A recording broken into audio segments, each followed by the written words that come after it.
നിയമസഭയുടെ കാലത്ത് നടന്ന 4 ഉപതെരഞ്ഞെടുപ്പുകളിൽ 3നും UDF ആണ് വിജയിച്ചത്. തൃക്കാക്കരയിലും പുതുപ്പള്ളിയിലും പാലക്കാടും UDF വിജയിച്ചു എന്ന് മാത്രമല്ല 2021 നടന്ന പൊതു തിരഞ്ഞെടുപ്പിനേക്കാൾ ഭൂരിപക്ഷത്തിൽ വലിയ വർധനമുണ്ടാക്കിക്കൊണ്ടാണ് UDF വിജയിച്ചത്. എന്നാൽ UDFനെ സംബന്ധിച്ച് ഇടതുമുന്നണിയുടെ ഒരു സിറ്റിംഗ് സീറ്റ് ഇതുവരെ പിടിച്ചെടുക്കാൻ കഴിഞ്ഞിട്ടില്ല എന്നത് വലിയ പോരായ്മയാണ്. നിലമ്പൂരിൽ PV അൻവർ രാജിവെച്ച് അവിടെ ഒരു ഉപതെരഞ്ഞെടുപ്പിന് കളമൊരുങ്ങുമ്പോൾ UDFന് വലിയൊരു രാഷ്ട്രീയ അവസരമാണ് കൈവന്നിരിക്കുന്നത് എന്ന് പറയാതെ വയ്യ. നിലമ്പൂർ സീറ്റ് കഴിഞ്ഞ 2 ടേമുകളിലായി PV അൻവറിലൂടെ ഇടതുപക്ഷത്ത് നിൽക്കുന്ന സീറ്റാണ്. അങ്ങനെ ഒരു സീറ്റ് പിടിച്ചെടുക്കുവാനുള്ള അനുകൂലമായ എല്ലാ രാഷ്ട്രീയ സാഹചര്യങ്ങളും ഇപ്പോൾ UDFന് മുന്നിലുണ്ട്. PV അൻവർ തന്റെ നിരുപാധിക പിന്തുണയാണ് UDFന് വിഷയത്തിൽ പ്രഖ്യാപിച്ചിരിക്കുന്നത്. കോൺഗ്രസുമായുള്ള വെടിനിർത്തലിന്റെയും മഞ്ഞുരുക്കലിന്റെയും ഭാഗമായി പ്രതിപക്ഷ നേതാവ് VD സതീശനോട് അദ്ദേഹം പരസ്യമായി മാപ്പും അഭ്യർത്ഥിച്ചിട്ടുണ്ട്.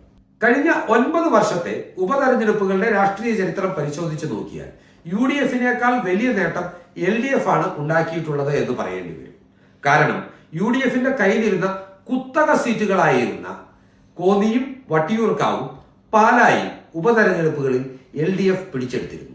ഇത്തരത്തിൽ UDFനെ LDFന്റെ കയ്യിൽ നിന്ന് പിടിച്ചെടുക്കാനായത് ആലപ്പുഴ സീറ്റ് മാത്രമാണ്. എന്നാൽ അടുത്ത പൊതു തിരഞ്ഞെടുപ്പിൽ തന്നെ ആലപ്പുഴ സീറ്റ് UDF കൈവിടുകയും ചെയ്തു.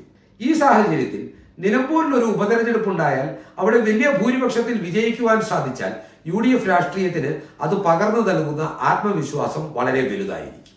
അതുകൊണ്ട് തന്നെ PV അൻവറിന്റെ രാജിപ്രഖ്യാപനത്തെ ഏറെ ആവേശത്തോടു കൂടിയാണ് UDF ക്യാമ്പ് സമീപിക്കുന്നത്. വരാനിരിക്കുന്നത് തീവ്രതയാർന്ന രാഷ്ട്രീയ പ്രചരണങ്ങളുടെ കാലമാണ്. ഒരു പരിധിവരെ 2026 പൊതു തെരഞ്ഞെടുപ്പിന്റെ സെമി ഫൈനലായിരിക്കും UDFനെയും LDFനെയും സംബന്ധിച്ച് നിലമ്പൂർ ഉപതെരഞ്ഞെടുപ്പ്. ഈ ചിന്തകൾ നിങ്ങളുമായി പങ്കുവെച്ചുകൊണ്ട് ഈ വീഡിയോ ഇവിടെ അവസാനിപ്പിക്കുന്നു. നന്ദി.